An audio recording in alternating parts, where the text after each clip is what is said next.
pasukin ni Julie noon eh. Kaya lang, Ay, naku. inaano-ano nila si Chona, inuuto. Nagpabait-baitan sila kay No Chona. comment, no comment, boy. Ayaw ano ngayon, hindi siya magtagal. Nalalaman ng kalukuhan. Yung motor na, sinipti na. Kasi takot siyang kukunin. Oo. Kaya nagbabike na lang siya para sa hotel. Ano mo sabi yung nagbabay? Tinatago na. Wala na eh, bike na doon eh. Saan sa Santa Cruz. Santa Cruz? Paano mo nalaman kung nagbabay daw siya? Nagsusumbong kayo si Ruben. Wala na daw yung motor dito. Gamitin lang nila. Ayaw niya talaga umalis kahit na ano. Iwan ko kung sino Ay, hinantay kung niya. hindi yan, ano yan, babayaan lang. Hindi niya. Pero ngayon, dalawang firma na siya. Paano ba siya dyan? Baka binalik niya yung motor niya, hindi naman. Hindi eh.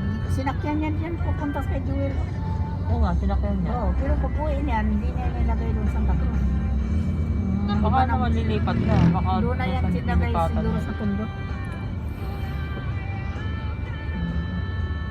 Sa mga kapatid niya siguro.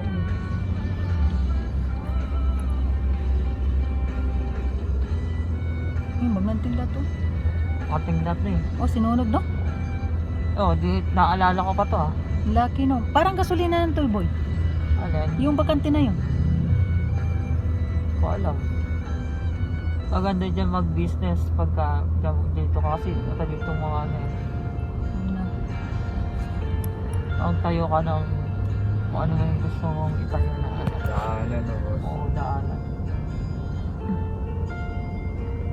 Daanan ng mga tao eh, di ba? Grabe.